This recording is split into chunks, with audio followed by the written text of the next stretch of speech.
4000 soldats russes ont posé le pied sur le sol malien. Le désert vibre sous le poids des bottes, chaque pas soulevant la poussière d'une terre marquée par l'histoire. Le monde retient son souffle, conscient que ce déploiement n'est pas anodin. Imaginez la scène. Une colonne interminable de véhicules blindés s'étend à perte de vue, escortés par des hélicoptères rasant les dunes. Dans les villages voisins, les habitants observent à distance, mi-fascinés, mi-inquiets, se demandant ce que leur réserve le lendemain. Ici, il ne s'agit pas de simples formateurs venus dispenser quelques conseils. Une véritable armée s'installe, filmée par des journalistes venus du monde entier. Dans leur rang, l'ombre du groupe Wagner plane, rappelant les épisodes récents en Centrafrique ou en Syrie. À chaque fois, leur arrivée a bouleversé les rapports de force. Wagner, c'est plus qu'un nom. C'est le symbole d'une ambition russe renouvelée et de vieilles rivalités qui ressurgissent sous de nouveaux atours. Face à cette manœuvre, les États-Unis et la France s'activent en coulisses, reconsidérant leur stratégie. Du jour au lendemain, le Sahel n'est plus une simple arrière-cour lointaine, mais devient le théâtre brûlant d'un affrontement mondial où chaque puissance avance ses pièces avec prudence. Les réunions se multiplient à l'ONU, des diplomates parcourent Bamako, Paris et Washington. La tension est palpable, comme à la veille d'un grand bouleversement. Mais que se joue-t-il vraiment ?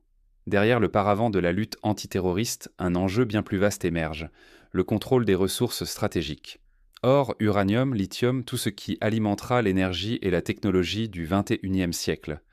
Sous le sable du Mali et de ses voisins se cache la clé du futur énergétique mondial, une réalité que les puissances ne peuvent même plus ignorer. Pour illustrer ce bouleversement, rappelons le cas du Niger. Il détient l'une des plus grandes réserves d'uranium du monde, essentielle pour les centrales nucléaires françaises. Ou encore, le lithium du Mali, convoité par les industriels chinois pour la fabrication de batteries. L'arrivée de Wagner va donc bien au-delà d'une opération militaire classique. C'est la souveraineté du continent africain qui se joue ici, à travers une bataille silencieuse où chaque acteur tente de façonner l'avenir à son avantage. Qui décidera du sort du Sahel ? Les puissances étrangères, comme jadis lors de la conférence de Berlin en 1884, ou les peuples africains eux-mêmes ? Fermer les yeux sur ce qui se trame au Sahel, c'est risquer de perdre la maîtrise des nouveaux équilibres mondiaux, de répéter les erreurs du passé et surtout de laisser d'autres décider du futur énergétique et politique de la planète. Souvenons-nous de la conférence de Yalta où l'avenir de l'Europe fut décidé sans que les peuples concernés aient la parole. Allons-nous répéter ce schéma au Sahel ? Mais comment en est-on arrivé là ? Pour comprendre, il faut revenir sur les mécanismes secrets, les jeux d'alliance et les rivalités souterraines qui ont mené à cette escalade. Plongeons dans le passé pour saisir les racines de la crise actuelle. Pendant des décennies, le Sahel n'a été qu'une arrière-cour silencieuse où les grandes puissances dictaient leurs règles sans grande opposition. Cette terre, longtemps marginalisée, fut perçue comme une simple réserve à exploiter, jamais comme une priorité stratégique. Extraction effrénée, instabilité chronique, manipulation politique, la région a servi de décor aux ambitions étrangères, tout comme le Congo le fut pour la Belgique ou l'Indochine pour la France. Mais soudain, tout bascule. La France, après plus de 60 années de présence, plie bagage sous la pression populaire et politique, laissant derrière elle un sentiment d'humiliation et de trahison. Peu après, ce sont les États-Unis qui réduisent leur engagement, rappelant le retrait américain d'Afghanistan. En quelques mois, les piliers occidentaux s'effondrent, brisant les alliances de traditionnelles et ouvrant une brèche inattendue pour d'autres acteurs. Dans ce vide, l'insécurité grandit. Les groupes armés, autrefois contenus, s'infiltrent dans chaque faille, s'implantent là où l'État recule. Le rêve d'une stabilisation porté par l'Occident se dissipe brutalement, ouvrant la voie à une zone de non-droit et d'incertitude, à l'image de la Somalie dans les années 90. C'est alors qu'une autre force avance ses pions, la Russie par l'entremise du groupe Wagner. Officiellement, il s'agit d'un simple appui sécuritaire. En réalité, de nouveaux contrats, signés à Bamako ou ailleurs, bouleversent la carte des influences et font trembler les équilibres. Par exemple, en République centrafricaine, la présence de Wagner a permis à Moscou de sécuriser l'accès à des mines d'or et de diamants. Derrière les uniformes et le discours de soutien, la stratégie est limpide. Sécuriser l'accès aux ressources stratégiques, de l'or aux minéraux rares, et ouvrir de nouvelles routes pour la Russie. Sous couvert de lutte antiterroriste, c'est l'avenir énergétique mondial qui se joue ici, loin des regards européens et américains. Ce schéma rappelle la stratégie des compagnies britanniques en Inde, qui avançaient entre les sous prétexte de commerce, mais visaient le contrôle total des ressources. Ignorer ce bouleversement serait une erreur majeure, car désormais, le Sahel est au cœur d'une compétition féroce pour l'énergie, la technologie et même le contrôle du récit global du pouvoir. Les médias internationaux suivent chaque mouvement, conscients que le moindre incident pourrait provoquer une onde de choc mondiale. Mais derrière la recomposition, une question cruciale demeure. Le Sahel saura-t-il enfin s'imposer comme acteur ou restera-t-il une simple pièce sur l'échiquier des empires? Cette question posée dans les cercles universitaires et les forums africains résonne comme un défi. Pour comprendre ce tournant, il faut plonger dans la manière dont Wagner s'est implanté au Mali. Qui l'a appelé et à quel prix? L'histoire se répète souvent sous des formes nouvelles, et le cas malien mérite un examen minutieux. Ce n'est pas une guerre pour la démocratie, ni une croisade idéologique. C'est une bataille pour le contrôle, la survie, et le pouvoir de raconter l'histoire. Dans le Sahel, chaque drapeau hissé, chaque uniforme aperçu, grave une nouvelle page dans la quête de souveraineté africaine. Cette lutte rappelle celle du Vietnam, où chaque victoire ou défaite sur le terrain était aussi une bataille d'images et de récits. Officiellement, les hommes de Wagner débarquent au Mali comme de simples instructeurs, mais sur le terrain, leur mission est bien différente. Ils sont le bras armé des ambitions russes. Dispersés dans les bases, escortant les convois, ils affichent la volonté de Moscou d'étendre son influence bien au-delà des promesses et des discours. À chaque déplacement de convoi, la population locale observe, parfois avec espoir, souvent avec scepticisme. Dans certaines villes, la présence russe est vécue comme une libération. Dans d'autres, elle suscite la méfiance.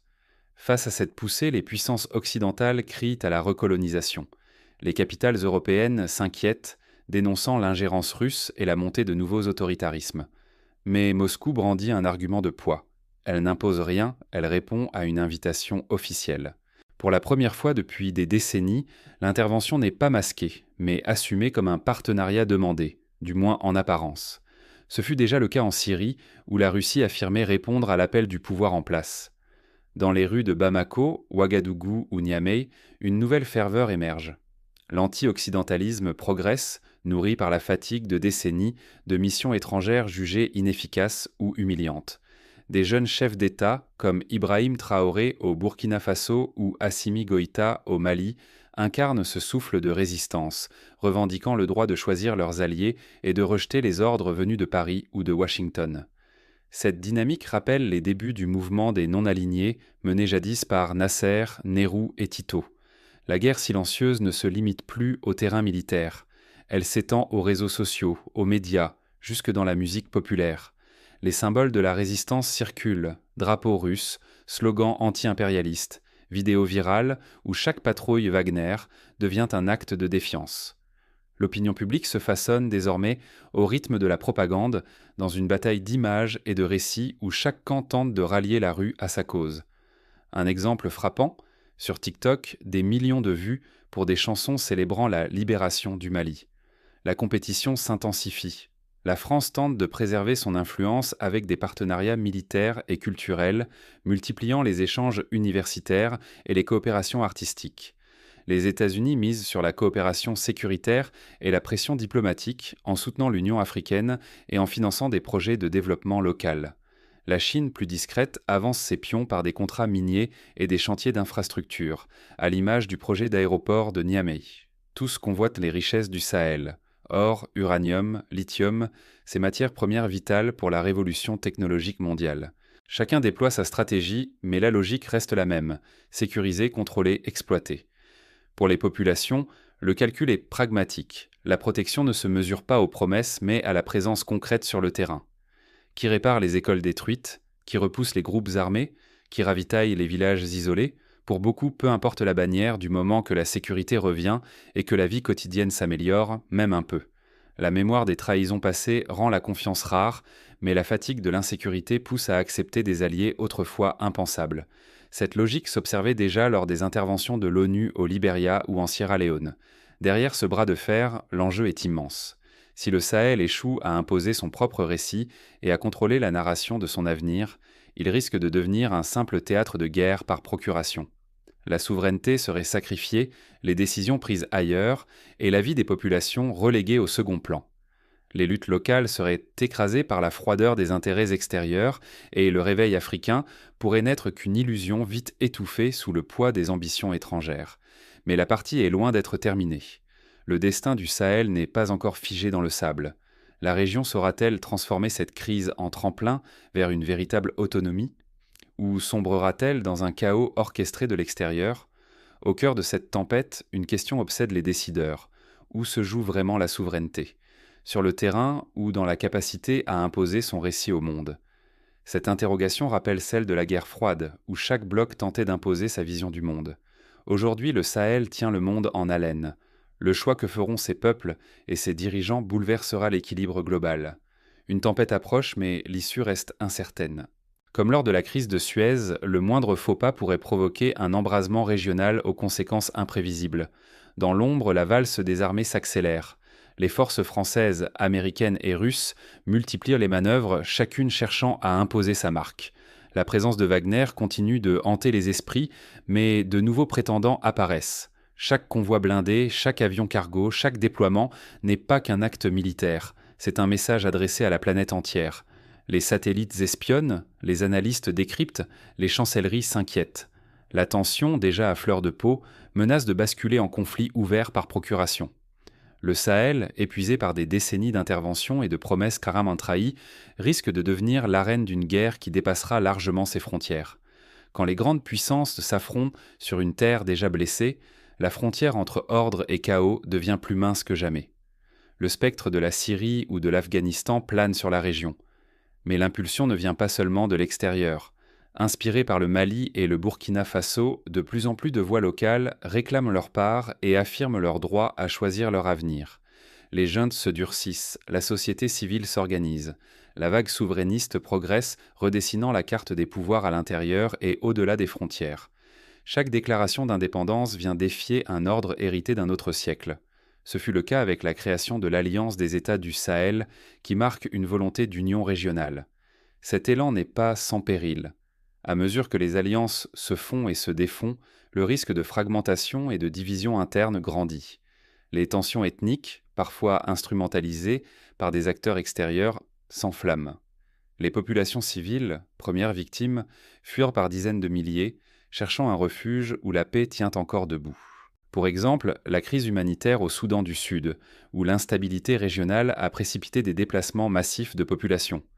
Pourtant, dans ce tumulte, une opportunité inédite se dessine, celle d'un réveil africain.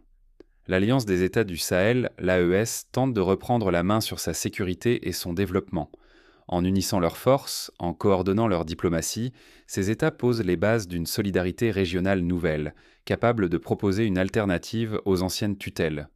Un parallèle historique peut être fait avec l'Union européenne, née du désir de paix et de coopération après des siècles de conflits. Mais l'obstacle majeur demeure. La souveraineté politique ne suffira pas si le contrôle des ressources échappe toujours au peuple du Sahel. L'or, l'uranium, le lithium, tout ce qui fonde la valeur stratégique de la région, profite encore trop souvent à d'autres. L'émancipation ne sera réelle que lorsque les habitants deviendront maîtres de leurs richesses et non gardiens pour le compte d'intérêts étrangers. Le Nigeria, malgré ses immenses réserves pétrolières, reste un exemple poignant de cette réalité. Richesse qui ne profite pas aux populations locales. Il faut le comprendre. Le destin du Sahel ne se joue pas seulement ici, ni seulement pour aujourd'hui. Il peut devenir le modèle d'une émancipation continentale ou bien sombrer dans une tragédie d'une ampleur sans précédent. L'issue dépendra de la clairvoyance des dirigeants, de la mobilisation des sociétés civiles et de la capacité du reste du monde à repenser sa relation avec l'Afrique. Rappelons comment l'Asie du Sud-Est a su tirer parti de ces crises pour rebondir, avec le miracle économique de la Corée du Sud. Mais la partie ne fait que commencer. Les prochains jours pourraient en faire basculer l'histoire non seulement du Sahel, mais du continent tout entier. Chaque décision prise aujourd'hui sera lourde de conséquences demain. La souveraineté ne s'achète pas, elle se forge jour après jour au prix de choix difficiles et d'engagements courageux. C'est un processus, pas un état figé. Mandela l'a montré en Afrique du Sud. Chaque conquête de liberté exige persévérance et unité nationale. Ce que traverse le Sahel aujourd'hui n'est pas un simple chapitre clos, mais une page encore blanche où tout reste à écrire. La vraie indépendance ne se proclame pas, Elle s'éprouve dans le contrôle réel des ressources, la transparence absolue, une gouvernance honnête et le partage équitable des richesses. Ce n'est qu'à ce prix que la souveraineté cesse d'être un slogan et devient une force tangible. La Norvège, par exemple, a su gérer ses ressources pétrolières au profit de tous, grâce à un fonds souverain transparent. Dans cette lutte, la société civile occupe la première ligne. Résister, c'est d'abord apprendre, organiser les communautés, préserver la mémoire des sacrifices pour éviter de répéter les mêmes erreurs. L'histoire l'enseigne, chaque fois que la vigilance populaire faiblit, le risque grandit de troquer une domination étrangère contre une autre, et l'illusion du changement masque le retour des chaînes. Les printemps arabes en témoignent, sans organisation citoyenne forte, les révoltes finissent souvent confisquées. Le cœur du défi, c'est d'inventer de nouveaux modèles de coopération équitable. Cela exige des contrats négociés avec rigueur, refusant de sacrifier l'avenir pour quelques promesses immédiates. Il faut bâtir des alliances où les partenaires extérieurs ne dictent plus les règles, où la gestion locale et la souveraineté économique orientent chaque décision clé. Le Botswana, par exemple, a réussi à faire bénéficier sa population des profits du diamant grâce à des négociations fermes avec les multinationales. La jeunesse africaine, elle, se dresse au premier rang. C'est elle qui réclame une dignité retrouvée, un avenir non bradé dans les salons feutrés de Bamako, Paris ou Moscou. C'est à travers son énergie, ses idées et sa détermination que l'élan actuel pourra se transformer en victoire durable. Les mouvements citoyens comme Y en a marre au Sénégal ou Balai citoyen au Burkina Faso montrent le potentiel de cette jeunesse engagée. Pourtant, le combat ne se limite pas aux frontières du Sahel. Le monde extérieur aussi doit choisir, soutenir l'émancipation ou perpétuer l'exploitation, écouter la voix des peuples ou imposer ses propres intérêts. À chaque capitale, à chaque institution, la question ne peut plus être éludée. Les politiques d'aide au développement doivent être repensées, en privilégiant les partenariats gagnant-gagnant. Le risque est colossal. Si ces leçons sont ignorées, le Sahel retombera dans une instabilité chronique, ses ressources pillées, ses peuples divisés. Mais si la région parvient à imposer ses principes, elle deviendra la première à redéfinir la souveraineté à l'ère mondiale ouvrant la voie à d'autres continents. Le cas du Chili, qui renégocie l'exploitation de son lithium, illustre cette tendance naissante. Le temps des discours est révolu. L'avenir du Sahel et peut-être du monde se joue maintenant. Chaque citoyen, chaque leader, chaque communauté a un rôle à jouer dans ce mouvement. Mais qui, précisément, façonne ce nouvel équilibre ? Derrière les alliances et les promesses, d'autres forces avancent leurs pions dans l'ombre. Les multinationales, les sociétés de sécurité privée, les réseaux informels, tous participent à l'écriture de cette nouvelle page, souvent en dehors de tout contrôle démocratique. L'histoire du Sahel s'écrit en ce moment, à la vue de tous. Mais qui aura le courage de la lire vraiment, de la relayer et surtout de soutenir ses véritables bâtisseurs ? Cette question s'adresse autant aux citoyens africains qu'à l'opinion mondiale. Ce qui se joue aujourd'hui dépasse le cadre d'une crise parmi tant d'autres. C'est un carrefour historique. Ignorer ces secousses, c'est laisser d'autres décider du visage du monde futur. S'informer, débattre, transmettre ces récits, c'est déjà peser sur ce qui adviendra. Les médias indépendants, les ONG, les associations citoyennes sont les garants de cette vigilance. L'arrivée du groupe Wagner au Mali n'est qu'une ombre portée à la surface d'un affrontement silencieux. Dans les coulisses, deux visions de l'Afrique s'opposent sans merci. L'une façonnée par la dépendance aux anciennes puissances, l'autre nouvelle qui revendique une souveraineté pleine et entière. Les peuples du Sahel refusent désormais d'être de simples spectateurs ou victimes. Ils exigent le droit d'écrire leur propre destin. Cette aspiration est partagée de Dakar à Addis Abeba, de Bamako à Johannesburg. Il ne suffit plus de regarder passer les colonnes ou d'écouter les grandes déclarations. Ce qui se joue ici, ce sont les clés de l'énergie, de la technologie et de la stabilité d'un continent tout entier. Du lithium au cobalt, de l'uranium à l'image internationale. Ce qui se négocie aujourd'hui dessinera pour des décennies l'économie et la sécurité de tous, bien au-delà des frontières africaines. Les transitions énergétiques en Europe et en Asie dépendent de ces ressources. Ce récit ne doit pas rester confiné aux experts ou aux chancelleries. Il doit circuler, être discuté dans les familles, dans les écoles, sur les réseaux. Car chaque fois que cette histoire est partagée, elle sape un peu plus les récits dominants qui entretiennent la résignation ou la fatalité. L'éducation populaire, l'accès à l'information libre, sont les armes les plus puissantes du changement. Refuser la résignation, c'est devenir acteur d'une Afrique qui se relève, d'un Sahel qui s'invente futur protagoniste et non simple terrain de jeu des puissances extérieures. Le changement commence par le regard et l'attention que l'on porte à ces enjeux.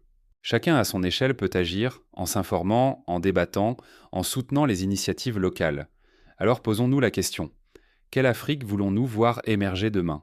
Et surtout, mais quel rôle sommes-nous prêts à jouer, même à notre échelle, dans cette écriture collective? Car la plus grande révolution naît parfois d'un simple choix d'attention, d'un geste de transmission. L'histoire est en marche et le Sahel en est aujourd'hui l'un des principaux acteurs. Restez attentifs, car à chaque instant, une nouvelle page s'écrit sous nos yeux. Le désert n'oublie jamais les pas qui l'ont traversé. Cette fois, c'est